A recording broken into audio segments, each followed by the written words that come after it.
Ce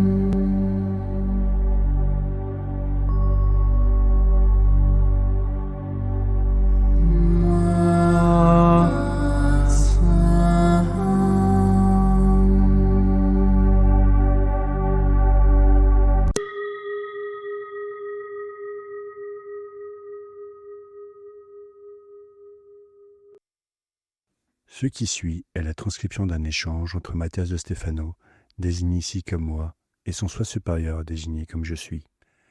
Dans cette capsule, la voix masculine incarnera le moi, tandis que la voix féminine représentera le je suis.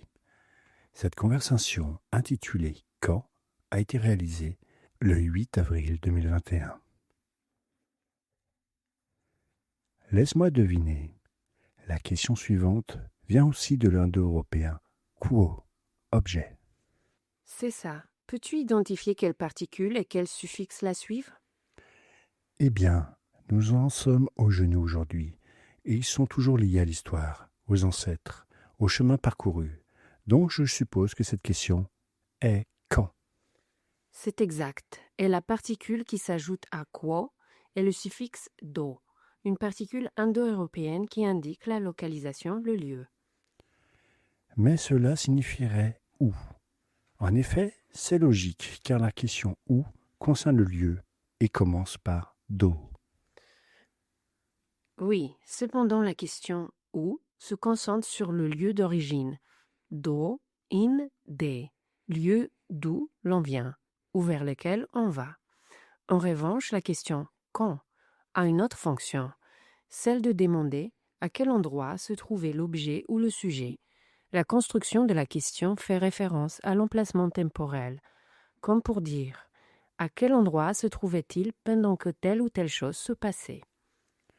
Donc, dans cette langue, la notion de temps ne repose pas sur quelque chose d'intangible, mais sur des choses tangibles. Pour les anciens, les concepts de jour, nuit, heure n'étaient pas des aspects subjectifs, mais objectifs. Le mot jour vient de Dieu, qui signifie éclat, soleil. La nuit vient de Ngeo, qui signifie sans éclat, sans soleil. Le temps était relatif au soleil, et c'est pourquoi il était calculé en fonction du dieu soleil. Horus. Le dieu Hur, appelé Horus, en grec, naît et se couche à l'orée du firmament appelé horizon, Horos Kikon, limite de la roue. Ces rayons donnent naissance aux divinités du panthéon égyptien, quelques 24 divinités, 12 de lumière et 12 d'ombre, toutes nées de la lumière, Hur. Ces divinités sont appelées Horas, prononcées Koras. Les anciens divisaient ainsi la journée en 4 parties sacrées. Le matin, Manéan, le bien nouveau. Le midi, lumière au milieu. L'après-midi, lent, derrière quelque chose. Et la nuit, son éclat. Et chacune d'entre elles serait composée de 6 airs. Il en allait de même pour les 4 saisons, que les Grecs appelaient leurs divinités saisonnières, Horas. Les cadrans solaires permettaient de diviser le temps en ces 12 heures, bien qu'elles fussent variables en raison des équinoxes et des solstices. C'est ainsi qu'on a trouvé une solution avec les horloges à eau et à sable, qui mesuraient le temps en fonction des quantités de ces deux matériaux, permettant de connaître la durée de la lumière, même pendant la nuit, que ce soit en hiver ou en été. Le temps tel que nous le connaissons aujourd'hui n'existait pas pour les anciens. Comment est le temps tel que tu le connais aujourd'hui? Je ne sais pas, plus conceptuel. Plus personne ne regarde le soleil ou les étoiles pour définir une heure, ou regarde simplement l'horloge et en interprète le temps comme quelque chose qui se passe. Même si je dois le définir, je ne sais pas. On ne peut pas définir le temps sans l'espace, car ils ne font qu'un. Et les anciens le comprenaient bien, même s'ils ne possédaient pas d'horloge suisse ou atomique. Le temps est une unité de mesure des processus qui se produisent dans la matière. En latin, le concept tempus ne décrit pas ce que tu connais comme le temps, mais les fractions d'un processus, des fractions limitantes. Il vient de l'indo-européen temp, qui signifie étendre ou dilater, c'est-à-dire lié à l'étendue d'un processus. Quelle expansion de la matière est nécessaire pour qu'une chenille devienne un papillon ou pour que l'automne devienne le printemps, l'ensemble du processus général de la durée nécessaire à quelque chose pour passer d'un état à un autre est connu sous le nom d'aetas, et son adjectif prononcé aéter est à l'origine du mot aeternus, éternel. L'aéter, éternel, se divise en aéon, éon, âge, période, issu du terme aïou, vie, origine du mot âge, aevum tat. Les âges se divisent en périodes, c'est-à-dire péri, autour, et odos, chemin, c'est-à-dire des chemins que l'on parcourt de manière cyclique tout au long de la vie d'un âge. Et ceux-ci se subdivisent en années, anus, provenant de l'indo-européen at, participe du verbe ei, aller, partir, qui signifie, tant en espagnol qu'en anglais, quelque chose qui est parti. Celui-ci se subdivise en 12 mesures égales appelées mois, du latin meso, mesure. De nombreuses années mises bout à bout forment de grands cycles. Un millénaire, c'est donc 1000 cycles qui se sont écoulés, lesquels se divisent en générations, appelées en latin saeculum, siècle, dont la durée est décrite en anglais par le mot son, du latin cent, et bien sûr les plus petites unités de mesure que tu connais, la minute, du latin minuta, qui signifie petite, et la seconde participe latin de suivre, séquence, seconde, minute, heure, matin, midi, après-midi, nuit, jour, mois, année, siècle, période, millénaire, ère, éon, éternité, sont toutes des mesures de processus matériels qui décrivent la réalité en fonction de ce qui est perceptible par les sens. Donc le temps ne s'écoule qu'en fonction de ce que la matière peut percevoir. Mais s'il n'y a plus de matière, il n'y a plus de temps non plus. Eh bien, il n'y a rien à mesurer.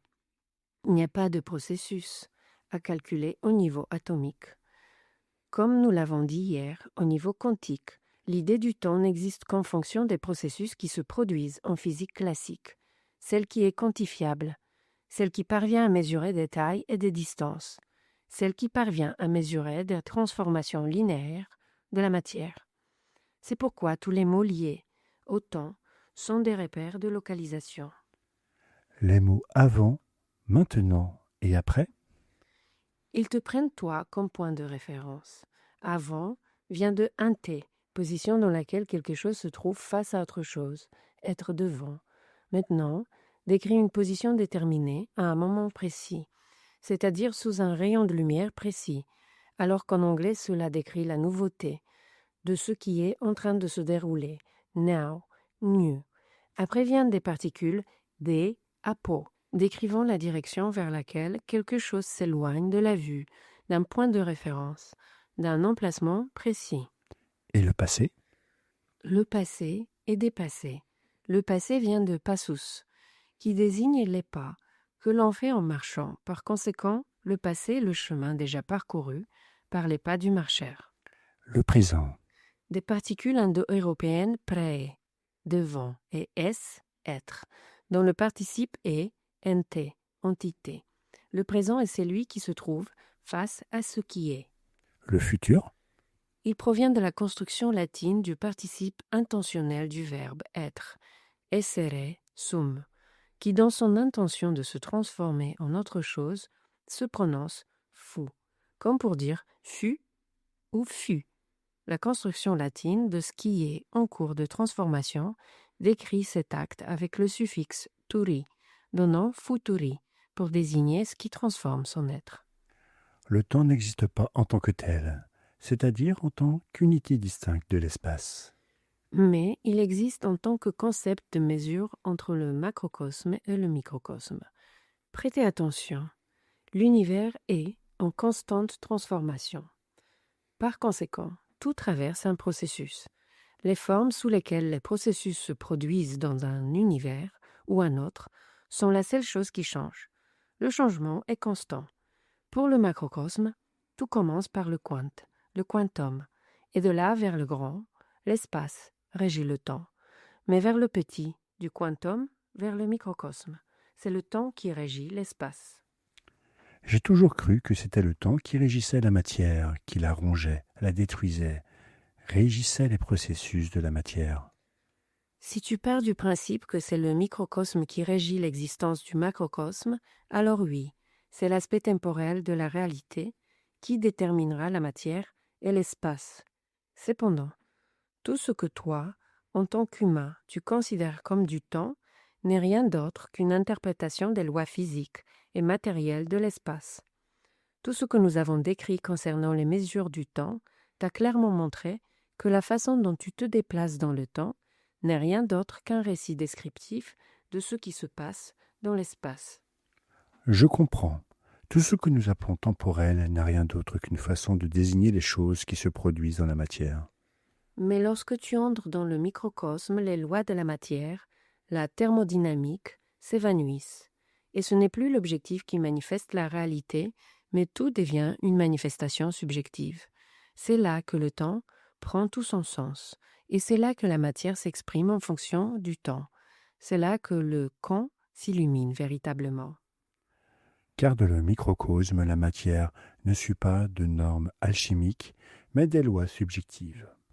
On comprendrait cela alors en observant comment, dans la réalité que nous vivons du macrocosme, ce que nous considérons comme passé, présent et futur ne peuvent se toucher car ils se réfèrent à ce qui est, toujours à ce qui est. Car le passé n'est pas resté derrière, mais s'est transformé en présent. En matière, le temps est subjectif et réel, une idée inexistante qui ne nous sert qu'à décrire des états de la matière, ce qui fut, ce qui est, ce qui sera, bien qu'en réalité, il n'existe rien d'autre que ce qui est. Et d'un autre côté, dans le microcosme, c'est le contraire. La seule chose qui existe constamment, c'est ce qui a été, c'est ce qui est et c'est ce qui sera. C'est-à-dire toutes les probabilités en une seule, les 0 et les 1 échangeant leur rôle, étant à la fois ondes et particules, et la matière est donc l'interprétation subjective du temps. C'est pourquoi, en dehors des lois physiques du macrocosme, le temps devient relatif, et une particule peut se manifester dans le passé ou le futur au même instant. Dans la troisième dimension, dans le macrocosme de la matière et de l'espace, tu es un voyageur qui traverse un paysage en transformation. Et si tu marches pendant un an, en boucle, sur le même sentier, tu verras les mêmes arbres changer de couleur, perdre leurs feuilles, fleurir, porter des fruits, se flétrir, renaître et recommencer le cycle encore une fois. Mais dans la quatrième dimension, dans le microcosme de l'essence et du temps, tu es le marcheur qui traverse un paysage où les arbres sont l'histoire, les événements passés, présents et futurs de ton existence. Et lorsque tu parcourras le sentier encore et encore, tu pourras revoir ton enfance et ta mort. Dans l'espace, tu peux remonter le sentier pour revoir un arbre que tu as dépassé il y a longtemps et qui a attiré ton attention. Et dans le temps, tu peux faire de même jusqu'à atteindre un événement qui a également attiré ton attention. C'est étrange. Le quand et le où de la quatrième dimension.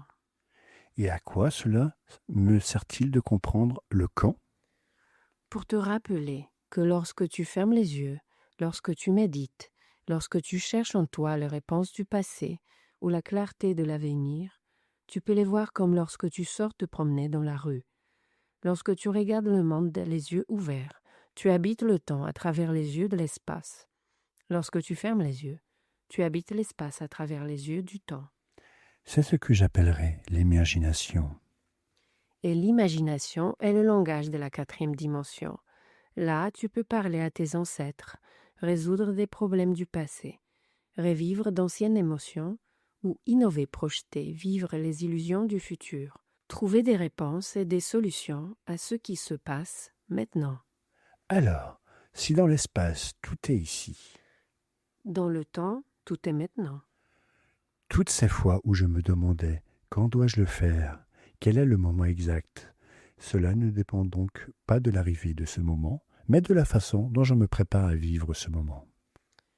Car c'est la seule chose qui fera vraiment la différence, c'est ta présence. Ce n'est pas l'avenir, car l'avenir, c'est ce que tu as l'intention d'être, et pour y parvenir, tu dois commencer à te transformer, car rien ne se passe sans que tu fasses le pas. Le temps est une construction mentale, donc quand tu cherches à vivre quelque chose, Tu dois simplement te lancer pour le vivre. Sinon, cela n'arrivera jamais.